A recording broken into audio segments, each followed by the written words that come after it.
మీ ఆత్మతో నింపి నడిపించి బలపరిచి వాడుకున్న మా యేసుక్రీస్తు నామములో ప్రార్థిస్తున్నాము తండ్రి. ఆమేన్. ప్రభు పేరు మీ అందరికీ వందనాలు, శుభములు తెలియజేస్తున్నాం. దయచేసి అందరూ కూర్చోండి.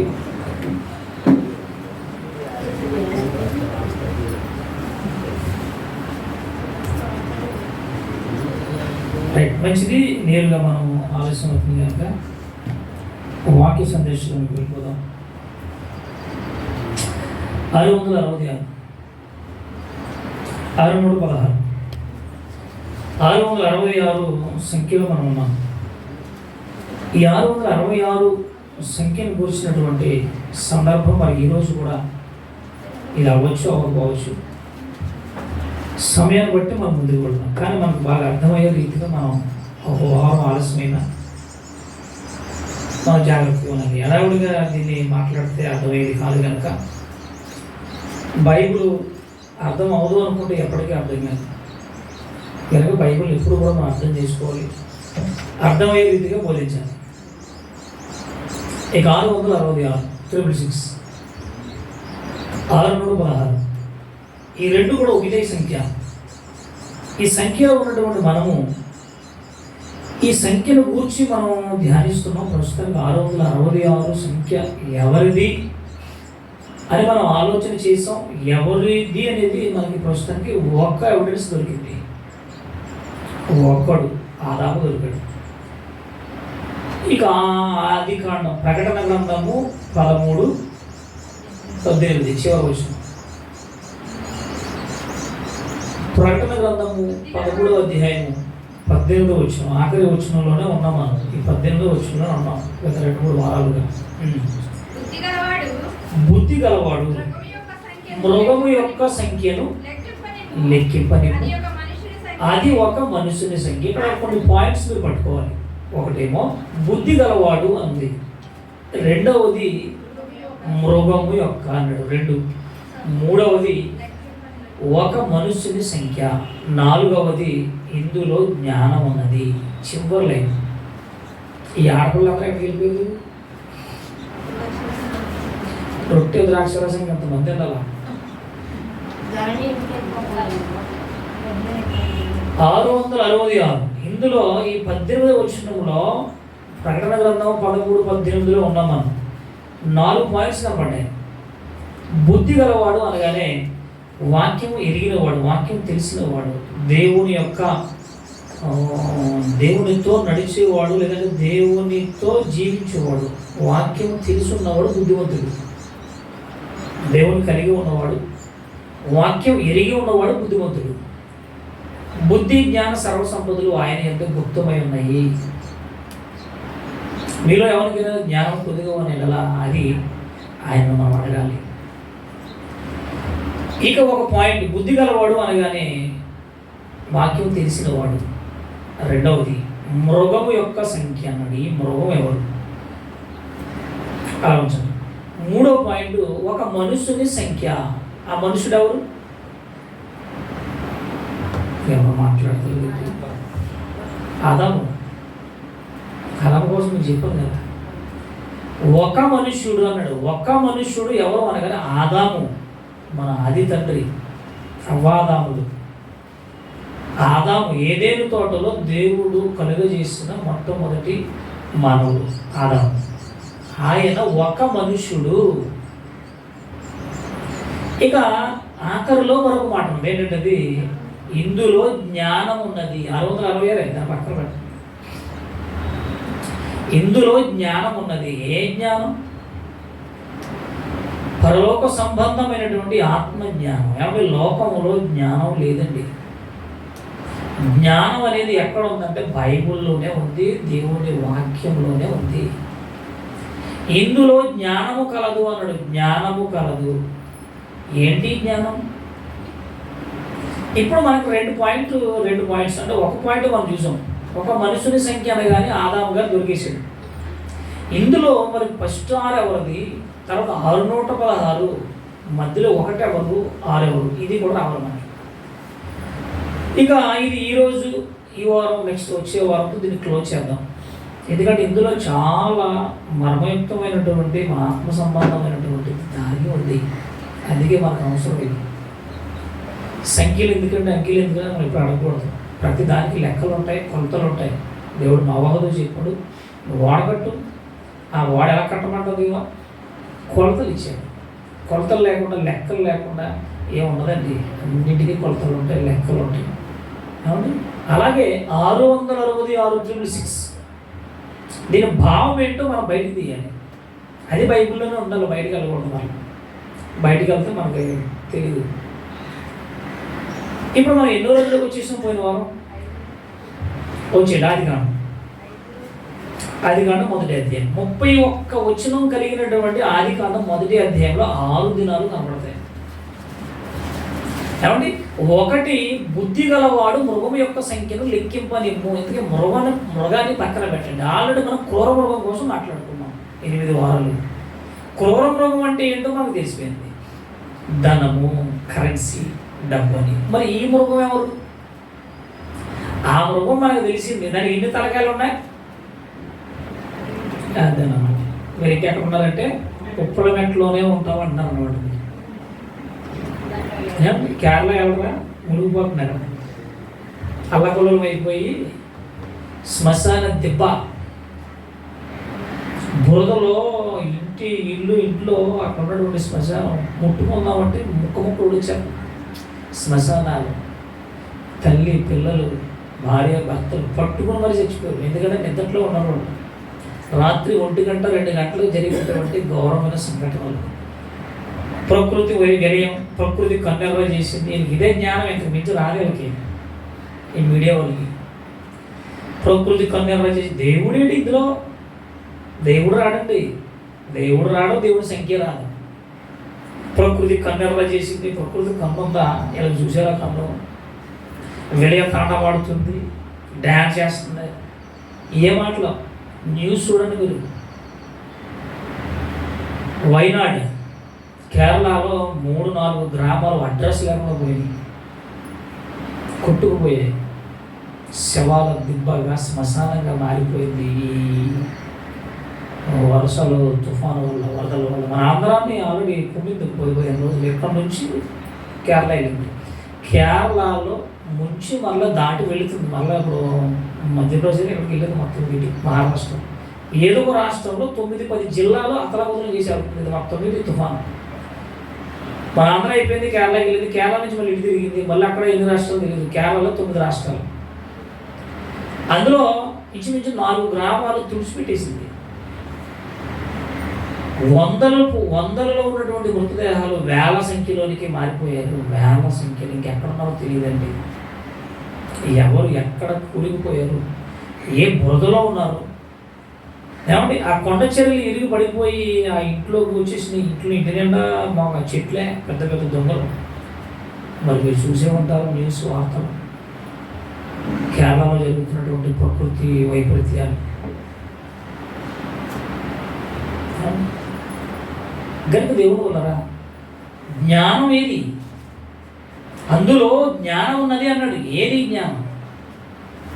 ఈరోజు మనుషులకు జ్ఞానం ఉన్నది అనుకుంటున్నారు, కానీ అది లోక జ్ఞానం. అది లోక జ్ఞానమును దేవుడు వెర్రితనముగా, మీరు చెప్పొచ్చు, పర్వాలేదు, భయపడకుండా. ఎందుకంటే నేను సగం చెప్పిన తర్వాత సగం మీరు చెప్తారేమో నేను చూస్తూ ఉంటాను, కానీ అలాగే చూస్తాను. చెప్పొచ్చు, పర్వాలేదు, మీకు తెలిసిందేగా.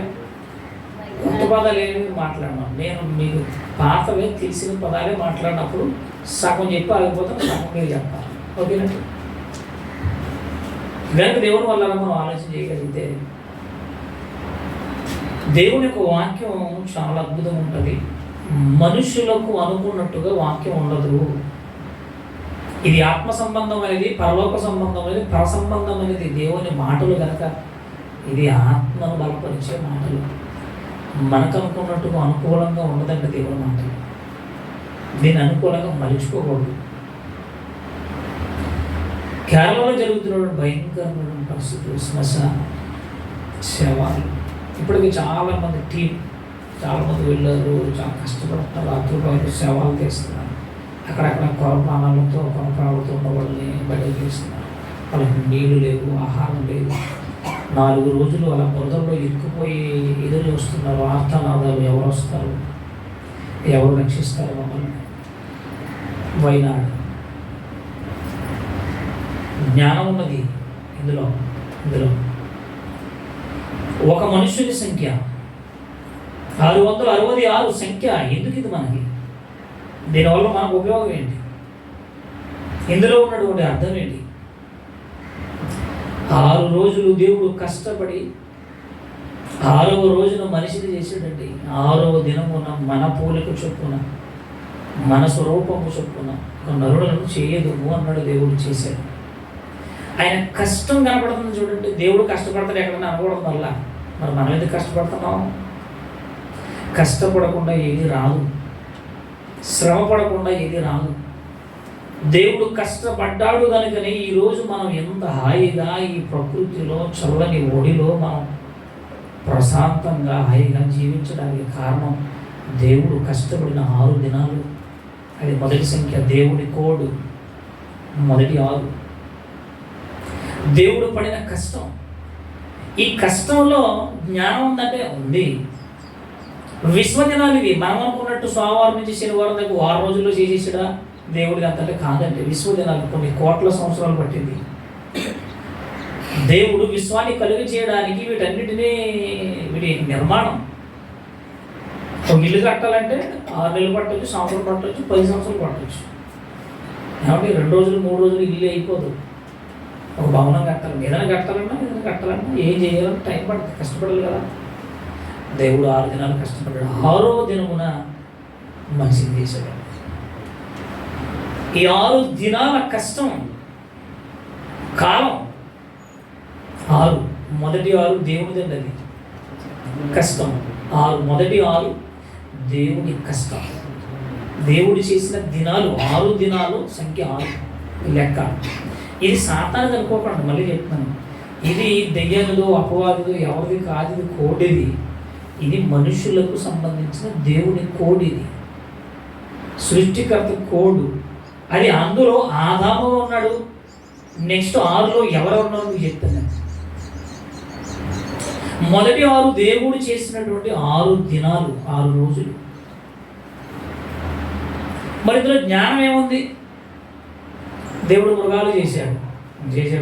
మృగాలు చేశాడు. మృగాలు ఎన్ని రకాలు ఉన్నాయి? అమ్మో, చాలా ఉన్నాయి. అన్నీ ఒకలా ఉన్నాయా? లేదు, రకరకాల మృగాలు, వాటి పేర్లు వేరు. ఇక ప్రకటన గ్రంథం అనగానే మనకు అర్థం కాదని పక్కన పడేసారు. ప్రకటన గ్రంథంలో ఉన్నటువంటి రాయబడినటువంటి ఆ వస్తువులను మనం ఆలోచించాలి, అందులో భావాన్ని తీసుకోవాలి. 10 తలలు కలిగినటువంటి క్రూర మృగము అన్నాడు. 10 తలకాయలు కలిగినటువంటి జంతువు ఏమైనా ఉందా భూమి మీద? లేదు. 7 కొమ్ములు కలిగినటువంటిది అన్నాడు. 7 కొమ్ములు కలిగిన జంతువు ఏమీ లేదు. క్రూర మృగం, 10 తలలు కలిగినటువంటి మృగం అనేది ఎక్కడ ఉందంటే లేదు. మరి లేనప్పుడు దేవుడు ఎందుకు ఇలా రాయించాడు అంటే, ఒక సింహము, ఒక పులి, ఒక ఎలుగుబంటు, క్రూరత్వం కలిగినటువంటి ఒక క్రూర మృగం. క్రూర మృగానికి ఒక తల ఉంటేనే, ఒక తలకాయ ఉంటేనే మనుషులు లేని ఎవరు దొరుకుతుంది చంపు తినేస్తే జాలి గంతులు లేకుండా. ఒక తల ఉంటేనే. 10 తలలు ఉంటే అమ్మో ఇంకా చాలా పోయింది. 2 కొమ్ములు ఉంటేనే పొడిచి చంపేస్తాయి. 7 కొమ్ములు ఉంటే అమ్మో ఇంకా ప్రమాదం. అంటే ఇంకా బలమైందన్నమాట. భావాన్ని తీసుకోవాలి.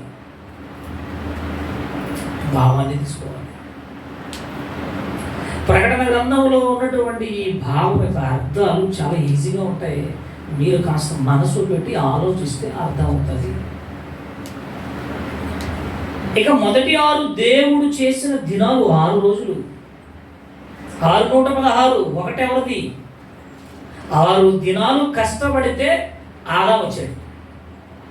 ఈ ఆదామైనడు ఒక్కడి కోసం సృష్టిని చేశాడంటే అవును అమ్మయ్య, ఒకడు వచ్చాడు అంటే ఒక్కడి కోసం ఎంత చేశాడా? చేశాడు. మొదటి 6 దేవుడిది అయితే 616. ఒకటి ఎవరంటే ఒక్కడుగా ఉన్నటువంటి ఆదాము సంఖ్య 1. ఇక చివరి 6 ఆయన పడిన కష్టం. ఇది దేవుని సంఖ్య అండి. ఇది దేవుని కోడిది. ఆదాము గారితో కలిసినటువంటి కోడిది. ఈ కోడ్ దేవునిది అయితే దెయ్యం ఎందుగా ఉంది?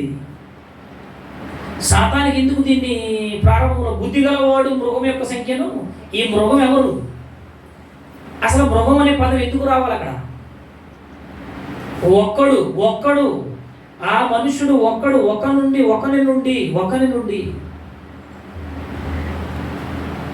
అయినగానే ఈ సంఖ్యలో మీరు ఒక విషయం గుర్తుపెట్టాలంటే 666 మంది ఉండాలి. ఏంటి జనాల సంఖ్య కాదండి, అది మనుషుల సంఖ్య కాదు. ఎంతమంది ఉండాలని లెక్క కాదు ఇది, అది కోడ్,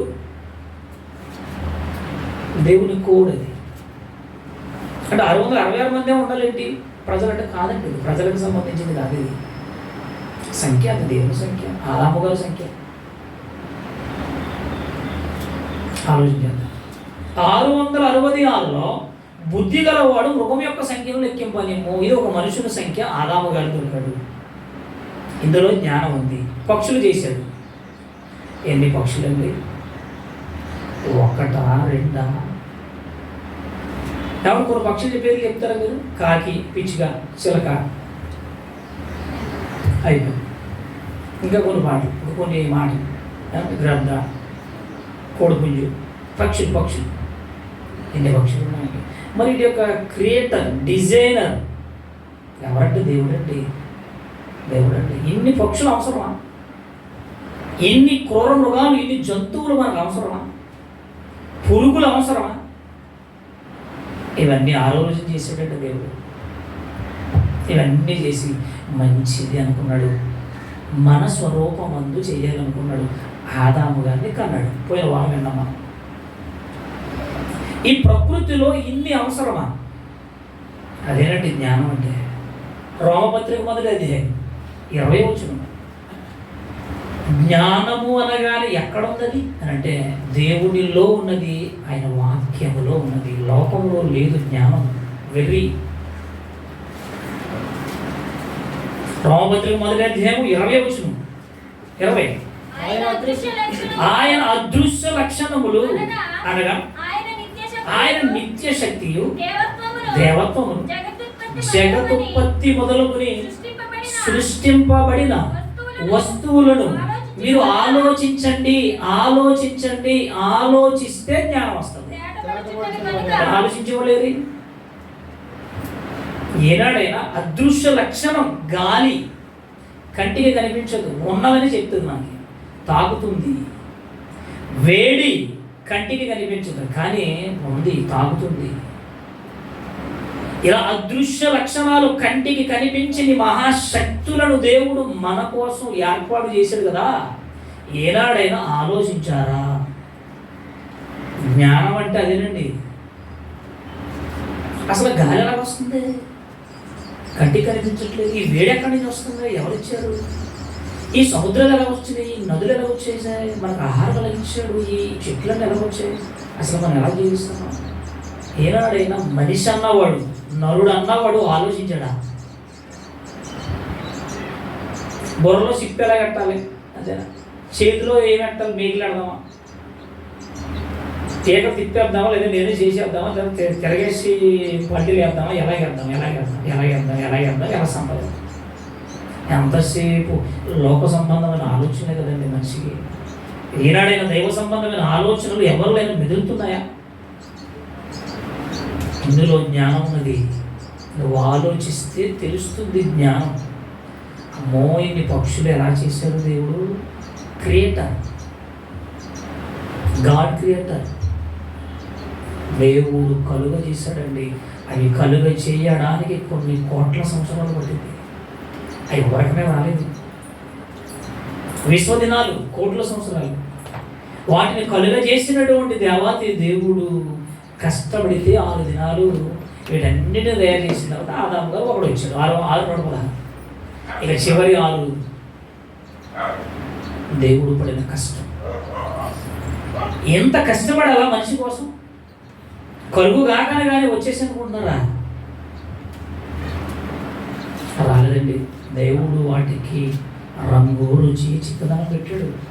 ఎన్ని డిజైన్లు చేసాడు మీరు ఆలోచన చేయండి. ఒక పురుగు ఒకలా ఉండదు, ఒక జంతువు ఒకలా ఉండదు, మృగాలు ఒకలా ఉండవు.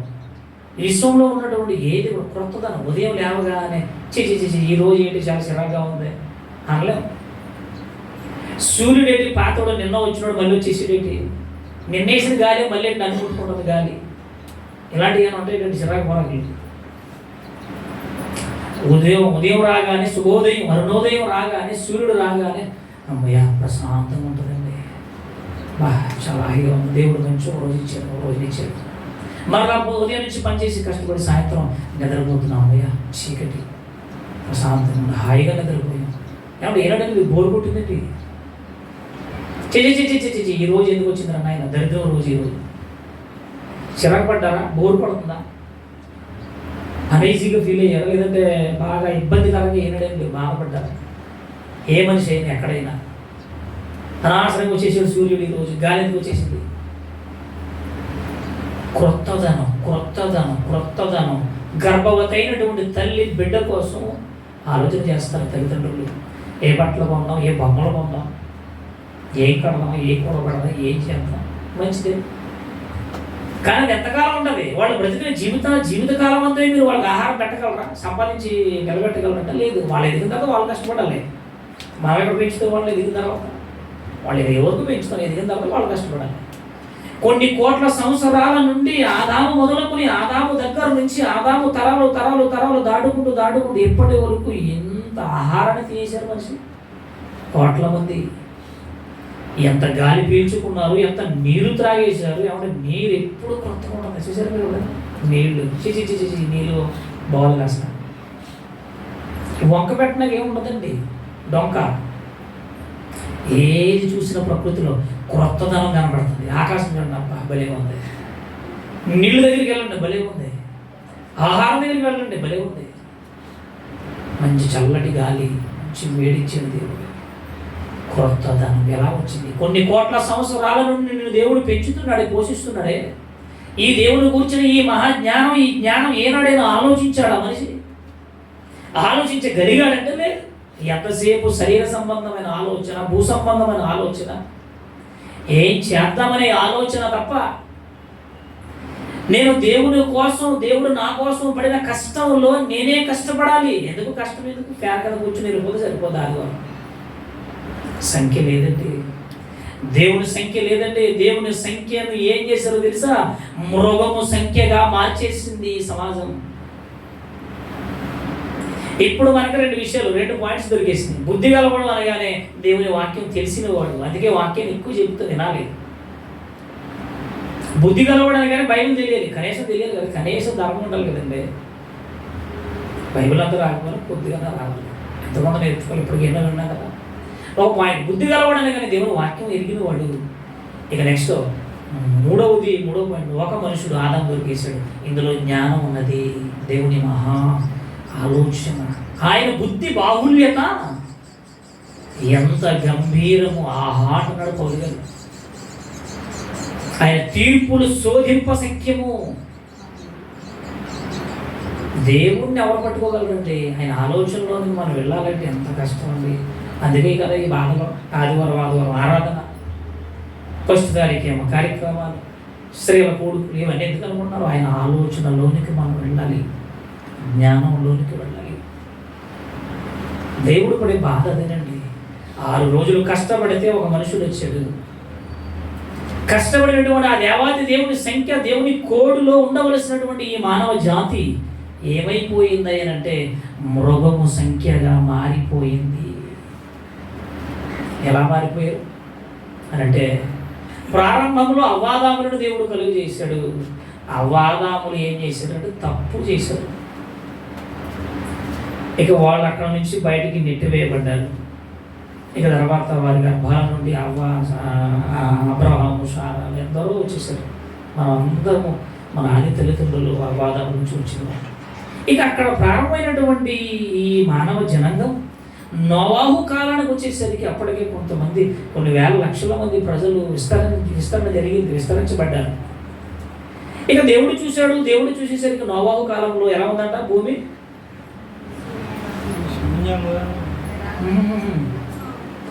మీరు మళ్ళీ ఆదికాలం ఫస్ట్ వచ్చిన వెళ్ళిపోరు. నోవాహు కాలానికి ఎలా ఉందనంటే శూన్యంగా ఉందంటున్నారు. అప్పటికి నోవాహు గారు కాలానికి వచ్చేసరికి జనులందరూ ఎలా ఉన్నారంటే దేవుని మీద తిరుగుబాటు చేసేవారిగానే ఉన్నారు. దేవుడు అంటే తెలియని పరిస్థితుల్లో ఉన్నారు. నోవాహు గారు సువార్త చెప్పాడు. 99 వందేళ్ళు చెప్పాడు. అయ్యా వాడగట్టమన్నాడు దేవుడు, రెండయ్యా. వాడగట్టమన్నాడు, రెండయ్యా. వచ్చారా? ఒకళ్ళని వచ్చారంటే కుటుంబం వచ్చిందంటే లేదు. ఎంతమంది మిగిలారు? నోవహు, తనకేమో భార్య, 3 కొడుకులు. ఎంతమంది అయ్యారు ఇప్పుడు? 8 మంది. మరి అప్పటికి చాలా సంఖ్య ఉంది కదా, ప్రజలు అప్పటికే విస్తరించబడిపోయారు. ఎక్కడికెక్కడ ఎవరికి వాళ్ళు బ్రతుకుతున్నారు. ఏది సంఖ్య? ఏది కోడ్? 8 మందేనా మిగిలింది జలప్రలయానికి? 8 మంది. నోవహు కుటుంబం ఒక్కడే మిగిలింది. ఇంకేమన్నా జనవేరండి మొత్తం తుడుపు నీటి ద్వారా జల సమాధి అయిపోయింది ఆనాటి జనాంగం. దేవునికి మిగిలిన సంఖ్య 8 మంది. ఇక నోవాహు తర్వాత లోతు దగ్గరికి వెళ్దాం మనం. లోతు దగ్గరికి వెళ్ళేసరికి అక్కడ మిగిలిన సంఖ్య ఎంత చెప్పొచ్చు మీరు? పర్వాలే, భయపడకుండా చెప్పండి, లైవ్ వెళ్ళినా పర్లేదు. నోవాహు గారి సంఖ్యకు వచ్చేసరికి నోవాహు గారి కాలానికి లక్షల మంది ఉంటే అక్కడ దేవుని సంఖ్యలో, దేవుని కోడులో ఉండవలసినటువంటి ఈ మానవ జాతి ఏమైపోయారంటే జల సమాధి అయిపోయారు. మిగిలినది 8 మంది. సంఖ్య లేదంటే దేవునికి. ఇక లోతు కాలానికి వచ్చేసరికి లోతు భార్య ఉప్పు స్తంభం అయిపోయింది. ఇదిగో లోతు తనకు పుట్టినటువంటి 2 కూతుర్లు ఉన్నారు, కొడుకు లేరైంది. అంటే లోతు కాలానికి వచ్చేసరికి దేవుని సంఖ్య ఎంత? 3. అబ్బా, ఏం సంఖ్య అంటే! నోవాహు కాలంలో నీటితో జలప్రలయంలో ఉంచేశాడు. లోతు దగ్గరకు వచ్చేసరికి అగ్ని గంధకములతో తగలబెట్టేశాడు. సంఖ్య ఏదండి? 666 అనగానే ఏదనుకున్నాం కదా. బైబుల్లో ఒక్క మిస్టేక్ రావడానికి వీల్లేదు, వచనం మారడానికి వీల్లేదు, ఒక అక్షరం అర్థం మారడానికి వీల్లేదు, అక్షరం కలపకూడదు, 0 కానీ పుల్లులు కానీ ఒత్తులు కానీ తీయడానికి వీలు లేదు. ప్రతి దానికి దేవుడు ఎంత విశ్లేషించాడు తెలిసండి. మనకు తొందర ఎక్కువ, కంగారు పడిపోతాం. బైబిల్ ఎప్పుడు కూడా తొందర పడితే మనకి ఏం రాదు. చాలా జాగ్రత్తగా వినాలి. ఎందుకు వినాలి అంటే దేవుని సంఖ్యలోనికి మనం రావాలి. 666 దేవుని సంఖ్య, ఆదాము సంఖ్య. అందులో ఉండవలసినటువంటి ఈ మానవ జనాంగం ఏమైపోతున్నారో నేను చెప్తాను. నేను ఇది దేవుని సంఖ్య, దెయ్యం సంఖ్య అనుకోమండి. లేకపోతే ఇది ఎవరితో పోపు గారి సంఖ్య, మోడీ గారి సంఖ్య, ఆధార్ కార్డు సంఖ్య, రేషన్ కార్డు సంఖ్య, బుర్రలో సిప్పు, చేతిలోనేమి ఇంకేంటి సిప్పు. ఆ సిప్పులు టెక్నాలజీ, అది ఎవరికి లాకర్లు అయ్యి పాస్వర్డ్. అది టెక్నాలజీ ఎక్కువయ్యి, వెర్రి జ్ఞానం ఎక్కువయ్యి మనుషులకి వీటన్నింటినీ తయారు చేసుకున్నాడు. బుర్రలో కాబట్టి ఎక్కడ పెట్టుకుంటాడు. గుండు తీసి గుండు పెట్టేస్తున్నాడు, కిడ్నీలు వేస్తే కిడ్నీ పెట్టేస్తాడు. మనిషి రూపాలు మార్చేసుకుంటాడు కదా. అది పెద్ద ఇదేం కాదు, అది విచిత్రం ఏం కాదు అది. ఇక పిల్లలు కావాలంటే ఇంకా ఇంటి భార్య భర్తలతో, ఇంక తల్లితో పని లేదు, పురుషుడితో సరిపోతుంది, శుక్రకాలం ఉంటే సరిపోతుంది. పిల్లలు కూడా ఇస్తారు, స్త్రీతో పని లేదు. చూసారు ఎంత దరిద్రపు ఆలోచనలోకి వెళ్ళిపోయింది మనుషులు. ఇది జ్ఞానం అనుకున్నది ఈ లోకం. అది జ్ఞానం అవ్వదండి, అది అజ్ఞానం అంటుందండి. దేవుడు న్యాచురల్, భార్య భర్తలు స్త్రీ పురుషులకు పుట్టాలి. అది దేవుని యొక్క ధర్మపరంగా అన్ని జరగాలి. ఏది అంత ధర్మ విరుద్ధమే కదండి లోపల ఏది జరిగినా. దేవుడికి విరోధమైన పనిలే. దేవుడు చేసినటువంటి దేవుడి మీద అంత తిరుగుబాటే. దేవుడు ఒకటంటే ఒకటి చేయడు, ఒకటి చెప్తే ఇంకోటి చేయడు. ఏది దేవుడికి లోబడి సంఖ్య ఏది? లోతు కాలానికి వచ్చేసరికి మిగిలిన ఎంతమంది? 3. లోతు తన 2 కూతురు. భార్య ఏమైనా ఉందంటే తిరిగింది, శిల అయిపోయింది, పుస్తకం అయిపోయింది. ఇక నెక్స్ట్ ఇలా మనం ముందుకు వెళ్తే మోషే కాలానికి వెళ్దాం. ఇక మోషే కాలంలో మిగిలిన ఎంతమంది? కోడ్ 666 సంఖ్య, దేవుని సంఖ్య, ఆదాము గారి సంఖ్య. మోషే కాలానికి వచ్చేసరికి 40 లక్షల జనాభా, 40 లక్షల కాల్మను ఇశ్రాయేలు జనాంగాన్ని మోషే గారు నాయకుడిగా నడిపించారు. నడిపించిన తర్వాత వాళ్ళకి ఆహారం ఇచ్చాడు, నీళ్ళు అప్పటికప్పుడు నీళ్ళు కావాలంటే నీళ్ళు ఇచ్చాడు, మాకు మాంసం కావాలంటే పూరెడి పెట్టలు ఇచ్చాడు. వాళ్ళు వేసుకున్న బట్టలు మాసిపోలేదు, చెప్పులు అరిగిపోలేదు, ఎర్ర సముద్రం దాటించాడు, యర్దన్ దాటించాడు. ఏమన్నా ఎంత మేలు చేసినట్టు తెలియదు. కానీ మనిషి కృతజ్ఞత ఉందా? అసలు దేవుడు అంటేనే ఉండదండి. అన్ని లెక్కలే దేవుడు అని సరే. కృతజ్ఞత ఉందా? ఇంత మేలు చేశాడు. 40 లక్షల జనాంగం ఎన్ని తరాలండి. నడిపించి నడిపించి నడిపించి మోసే ముసలోడైపోయాడు. 120 సంవత్సరాలు వచ్చేసాడు. 120 సంవత్సరాలకు వచ్చేసరికి ఇక దేవుడు అన్నాడు, మోసే నువ్వు వెళ్ళడానికి వెళ్ళి ఎక్కడికి? పాలు తేనెలు ప్రవహించు కానాను దేశం. పాలు తేనెలు అనగా పాలు తేనె కాలిపోతుంది అనుకున్నాం కాక, కాదు, కాలిపోవడం కాదు, లేదంటే దొరకదు. అక్కడ పచ్చటి ధనం, ఒక ఆహ్లాదకరమైన సమృద్ధి కలిగిన ప్రాంతం అని అర్థం. పాలు తేనెలు అనగానే, బెత్లెహేము అనగానే రొట్టెల ఇల్లు అనగానే రొట్టెలు అమ్ముతున్నారు అనుకున్నారు కాక. రొట్టెలు అనగా సమృద్ధి, ఆహారం దొరుకుతుంది, చక్కటి పంటలు ఉంటాయి, చక్కటి నీళ్ళు ఉంటుంది, మంచి పచ్చటి ప్రదేశము, ఆనందంగా ఉండొచ్చు, సమృద్ధి, ఆకలి ఉండదు, కరువు ఉండదు, కడుపు నింపుకోవచ్చు, మంచి పంటలు పడతాయి. అది దాని అర్థం. పాలు తేనెలు ప్రవహించు కానాను. మోసే వెళ్ళారంటే లేదు, నెబో పర్వతం దగ్గర ఆగిపోయి చనిపోయాడు. ఇప్పుడు మరి వెళ్ళింది ఎంతమంది మోసే కాలానికి? ఏమండి? ఇద్దరండి. యెహోషువ కాలేబు. మరి 40 లక్షల జనం ఏది? వెనకాల మీరేం జనం?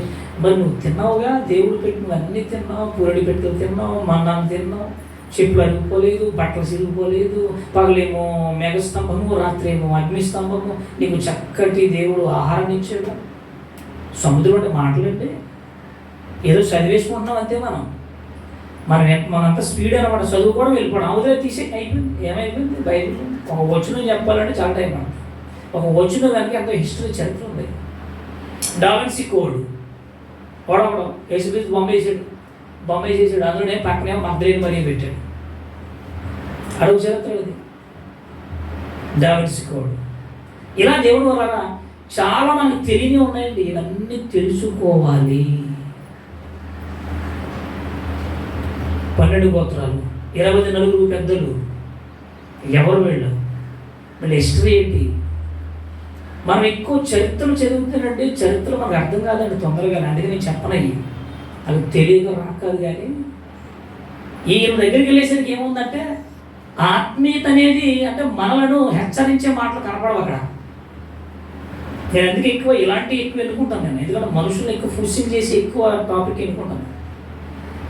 హిస్టరీ చరిత్రకి వెళ్ళేసరికి ఏముంటుందంటే వాళ్ళ కోసం చెప్పాలి, వాళ్ళు ఏం చేశారు, దేవుడు ఏం చేశాడు, వాళ్ళు ఎందుకు 12 గోత్రాలు, ఎందుకు 12 గోత్రాలు, వారు ఎవరు, ఎలా వచ్చారు, వాళ్ళకి దేవుడు ఇచ్చిన అధికారం ఏంటి, 24 పెద్దలు ఎవరు, ఈ పెద్దలకు ఉన్నటువంటి అధికారం ఏంటి, చాలా చెప్పవలసింది చాలా.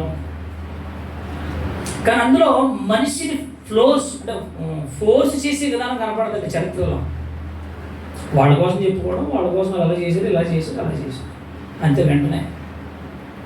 కానీ ఇలాంటి లోపలికి వెళ్ళేసరికి మనల్ని ఎప్పటికప్పుడు మనల్ని అణువు నా దేవుడు బలపరుస్తూ ఉంటాడు. కనుక విందాం, అవన్నీ కూడా మొత్తం ఒకటి కూడా వస్తాయి, అన్నీ కూడా చెప్తాను. ఓకేనండి. ఇప్పుడు ఎక్కడికి వచ్చాం మనం? మోసే కాలానికి వచ్చేసరికి ఎంతమంది మిగిలారు? యెహోషువ. ఇక ఏలియా కాలానికి వచ్చేసరికి వన్ అండ్ ఓన్లీ ఒక్కడే మిగిలాడు. ఎవరైనా?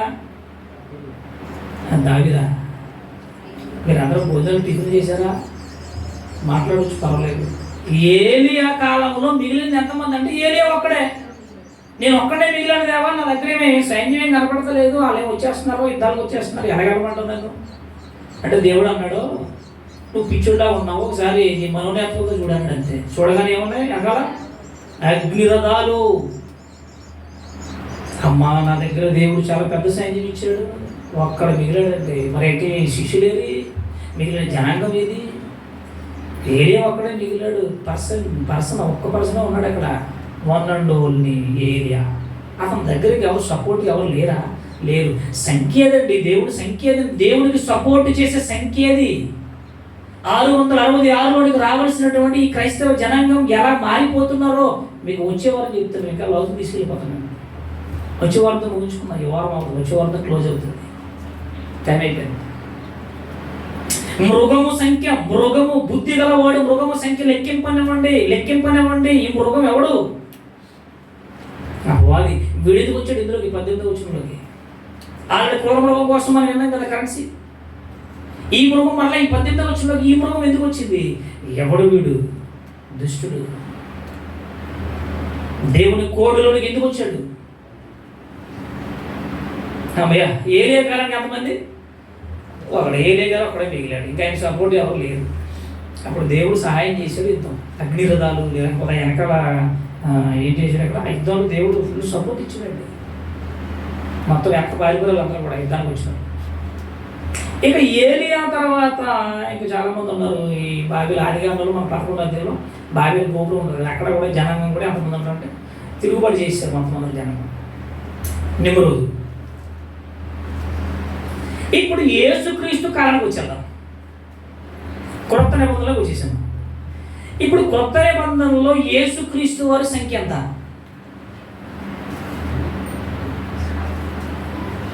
మొత్తం మీద మీరు అందరూ చాలా తేడాగా ఉండాలనుకుంటున్నాను నేను. ఎందుకంటే ఎవరూ మాట్లాడతలేదు, చెప్పుకోండి మేము అలా వింటాం అన్నట్టుకున్నాను. యేసుక్రీస్తు కాలం మీకు తెలిసిందే అడుగుతున్నాను నేను, చెప్పచ్చు పర్వాలేదు. యేసుక్రీస్తు కాలానికి వచ్చేసరికి ఎంతమంది మిగిలారు? 70 మంది. ఆయనకున్న శిష్యులు ఎంతమంది? 70 మంది. ఆయన ఎక్కడ కూడుకు పెడితే ఎక్కడ ప్రార్థన పెడితే వచ్చేసేవారు జనం, చాలా జనం వచ్చేసేవారు. ఎందుకు వచ్చారు అంటే ఆయన ఆత్మీయ ఆహారం పెట్టేవాడు, వాక్యం చెప్పేవాడు, మంచి రొట్టెలు పెట్టేవాడు, చేపలు పెట్టేవాడు, స్వస్థతలు చేసేవాడు, చాలా కార్యక్రమాలు చేసేవాడు. ఇందులో చాలా రకాల గుంపులు ఉన్నాయి. ఒక గుంపేమో వాక్యం వినడానికి వచ్చేవారు, ఒక గుంపేమో ఆయన శోధించడానికి వచ్చేవారు, ఒక గుంపేమో భోజనం పెడుతున్నారు కదా వచ్చేవాడు, రొట్టెలు చేపలు పెడుతున్నారు కదా భోజనం కోసం వచ్చే బ్యాచ్ ఉంది అందులో. ఇంకో బ్యాచ్ ఏముంది? స్వస్థతలు చేస్తున్నాడు. అమ్మ అబ్బోయి ఎలాంటి మహిమ చేస్తాడో, చనిపోయిన లేపుతున్నాడు, ఇవన్నీ చూద్దాం బాగుంటుంది అని చెప్పేసి ఇది ఒక బ్యాచ్ వెళ్ళింది. అంటే రకరకాల బ్యాచ్లు ఆయన్ని ఫాలో అవడమే చాలామంది, కానీ ఆయనను అనుసరించింది 70 మంది. ఆయన దగ్గర మిగిలింది ఏం లేదంటే రావడం, ప్రార్థన చేసుకోవడం, వెళ్ళిపోవడమే. ఆయన ఎక్కడ బోధించినా, ఎక్కడ కుడుకు పెట్టినా ప్రాంతపు జనాలు సమరయ, గలిలయ, దెకపోలి ఈ ప్రాంతపు వాళ్ళందరూ చుట్టుపక్కల ఉన్నటువంటి ఈ ప్రాంతపు వాళ్ళందరూ వచ్చారు. యెరూషలేము చుట్టుపక్కల ఉన్న వాళ్ళు వచ్చేసేవారు, వినేవారు, భోజనం చేసేవారు, రొట్టె చేపలు తినేవారు, వెళ్ళిపోయేవారు. కానీ ఆయన దగ్గర మిగిలింది 70 మంది ఆయన ఫాలోవర్ అండి స్టార్టింగ్లో. పోనీ 70 మంది మిగిలారా? ఉన్నారా? ఎంతమంది వచ్చేసారు? యోహాను సువార్త 6 అంటున్నాడు, 6:60లో 6:55లో మీరు అక్షయమైపోయే ఆహారం కోసం కష్టపడకండి, అక్షయమైన ఆహారం కోసం కష్టపడినట్టు కోపం వచ్చింది వీళ్ళకి. అంటే మేము భోజనం కోసం వస్తున్నామా, లేదంటే నువ్వు ఏదో పెడతామని వస్తున్నామా, నీతో మాకు పని వదిలేశారు. అక్కడ 70 మంది గల్లదు. నువ్వు అన్న మాట ఏం బాగలేదు. క్షయమైపోయే ఆహారం అంటే కూడు లేకపోతే బ్రతకమంటావు, ఎలా బ్రతకమంటావు, ఆహారం లేకపోతే తిండి లేకపోతే ఎలా బ్రతకమంటావు, నువ్వు చెప్పే బాగా సరైనది కాదు అని చెప్పేసి వదిలేసిపోయాడు. ఇక మిగిలింది 12 మంది. ఈ 12 మందిలో పోనీ ఎవరైనా ఇంక నిలబడ్డారా? మరలా ఒకళ్ళు ఎవరు దూరిపోడు, సాతాను దూరిపోడు. ఆడేం చేసాడు? 30 నాలుగు యేసుక్రీస్తు వారిని అమ్మేశాడు. యోధా, ఇస్కరియోతు యోధా తాను చోటు దాటిపోయి బయటకు పోయాడు. వెళ్ళవలసినటువంటి ప్లేస్కి వెళ్ళలేదు. 12 మందిలో ఒక్కడు సైడ్ పోయాడు. 11 మంది. ఎందుకంటే ఈ యోధా గారు అప్పటికే సంచారం, డబ్బు సంచారంలో ఉన్నాడు, వెడినాల సంచారంలో ఉన్నాడు. ఈయన తీసేసాం. ఈయన బదులు తర్వాత అపోస్తులు తర్వాత పెట్టారండి మత్తీని, 12వ వాడికి తర్వాత పెట్టారు. ఇక యేసుక్రీస్తు వారిని బంధించారు. అందరూ చెదిరిపోయారు. ఉన్నారా? పాషన్ ఆఫ్ ది క్రైస్ట్లో మన మరలగుడిలో ఒకటే చేసింది. ఎందుకంటే అక్కడ కిందకు వచ్చి భోజనం చేస్తుంటే అప్పుడే అయిపోతుంది, ఇది అప్పుడే అయిపోవడం. నాకు ఫస్ట్లో స్టార్టింగ్లో డౌట్ వచ్చింది, సౌండ్ ఏంటి కిచకిచ అంటుంది అనుకున్నాను. పాషన్ ఆఫ్ ది క్రైస్ట్ గంట ఉంటుందండి, చాలా క్వాలిటీగా ఉంటుంది, చాలా చక్కగా వస్తుంది. నేనేం చేసినట్టు వేరే బిట్టు పక్కన పెట్టుకున్న అరగంట ఉండదు, అది క్వాలిటీ ఉండదు. అది చేసేది మన మరలగుడు వచ్చేది చర్చ వస్తుంది. తేవసొత్తి ఇదేంటిది రకరకాల సౌండ్ వస్తుంది. అది కిందకు వచ్చి భోజనం చేస్తాం, గంట ఉంటుంది కదా అనుకునేసరికి అయిపోయింది అంటున్నారు. ఇది ఎప్పుడు అయిపోయి అరగంట కూడా అవ్వలేదు, గంట ఉంటుంది అంటున్నాను నేను. ఒకటే అయిపోయి ఒకటే చేసినాను. చాలా వండర్ఫుల్గా తీసేటండి. హెచ్డి క్వాలిటీ, చాలా మంచి సౌండ్ వస్తుంది. ఇందులో చాలా బాగా వస్తుంది మన సౌండ్ సిస్టమ్. ఇక యేసుక్రీస్తు వారి దగ్గర పోయి 12 మంది మిగిలారు, 11 మంది మిగిలారు అనుకుందాం. ఎక్కడున్నారు? తోటలోకి వచ్చేసారు, ప్రార్థన చేయమని నిద్రపోతున్నారు. ఇలాగ సైనికులు వచ్చేసారు. చాలా జరిగింది, పట్టుకోవాలంతే. పేరు గారు నరికేసాడు, చెవులు పేరు బాబు తొందరపడకన్నాడు. ఆయన పారిపోడు, ఆయన అబద్ధం ఆడేసాడు. ఇక సిలువ మోసుకుంటూ ఇక గొల్గొతా కొండ దగ్గరికి వచ్చింది ఎంతమంది? అయ్యయ్యో, సిలువ మోసుకుంటూ గోల్గొతా కొండ దగ్గరికి వచ్చింది. ఆయనతో పాటు ఆయనను వెంబడించి కొండ మీదకి వచ్చింది అన్నమాట తల్లి. ఆయన తల్లి వచ్చింది, తర్వాత యోహాను గారు వచ్చింది. మరి అదే చెప్పొచ్చు కదా, అలా చూసుకుంటున్నారు. మీకు తెలియకపోతే నేనే చెప్పుకున్నాను. అంటే మిమ్మల్ని కదపలేను, కదపకపోతే మీకు అర్థం కాదు, మీరు ఎక్కడికో వెళ్ళిపోతారు, ఇక్కడే ఉంటారు. మీరు మాట్లాడుతూ ఉంటే, స్పందిస్తూ ఉంటే మీరు ఇక్కడ ఉన్నట్టు లెక్క. అంటే మీకు రీల్ రన్ అవుతుంది, అంటే సందేశం మీలో రిపీట్ అవుతూ ఉంది. మీరు ఏం చెప్పలేదు అనుకోండి, నేను అపార్థం చేసుకుంటాను. ఓహో, మీరు ఇక్కడ లేరు అని అర్థం చేసుకోలేను. ఇక సిలువ దగ్గరకు వచ్చేసరికి, కొండ దగ్గరకు వచ్చేసరికి మిగిలింది ఎంతమంది అంటే యోహాను గారు అప్పుడే ఉన్నాడండి. యోహాను గారు యోహాను సువార్త రాశాడు, 3 పత్రికలు రాశాడు. ఇదిగో ఈ ప్రకటన గ్రంథం చివరి స్టాంప్ ముద్ర ఆయన రాశాడండి. ఆయన యేసు అంటే మహాపిచ్చి. యేసు క్రీస్తు వారి రొమ్మును ఆనుకొనగలిగినటువంటి సామర్థ్యత పొందినవాడు యోహాను గారు. ఆయన ఒక్కడొచ్చాడండి. ఇక సిలువ వేసేశారు. అప్పుడు అంటున్నాడు యోహాను, ఇదిగో నా తల్లి. మనకి 7 మాటలు ఉంటాయి. అమ్మ, ఇదిగో నీ కుమారుడు అప్పగించేసాడు. ఇక సిలువ వేసే టయానికి దేవుని సంఖ్య అది. ఇది యోహాను గారు ఒక్కడేనా? తల్లిని తీసేద్దాం. తల్లి అంటే తప్పదు మరి. కొడుకుకి హింస జరుగుతున్నప్పుడు తల్లిదండ్రులు ఎలా వదిలేస్తారు? తల్లి లెక్కలో రాలేక్కడ. తండ్రి ఎలాగ లేడు, ఏసేపు గారు రాలేదు అక్కడికి. తల్లి వచ్చింది. తల్లిని పక్కన పెట్టండి. శిష్యులలో 11 మంది శిష్యుల్లో మిగిలింది ఏరి ఒకడా? అయ్యో సర్లే, వాళ్ళు ఏదో కొడతారని పారిపోయాం, పోను వాళ్ళు సిలువ వేస్తున్నారు, సిలువ దగ్గరుండి చూద్దాం, వదలుద్దాం, దేవుడు వేడుకుందాం ఏమైనా ఉందా? చెదిరిపోరండి. యోహాను గారు ఒక్కడు మిగిలాడండి ఆ కొండ మీద. చివరికి మరియను తీసుకుని వెళ్ళాడు. సంఖ్య ఏది? దేవుని కోడులోనికి రావలసిన క్రైస్తవ జనాంగం ఆదివారం వచ్చి కూర్చుని వెళ్ళిపోతే అది సంఖ్య కాదు. ఫస్ట్ తారీఖు కార్యక్రమం ఎందుకు, స్త్రీల కొడుకులు ఎందుకు, ఈ ప్రాంతాలు ఎందుకు, ఇవన్నీ ఎందుకు? పనిపడలేక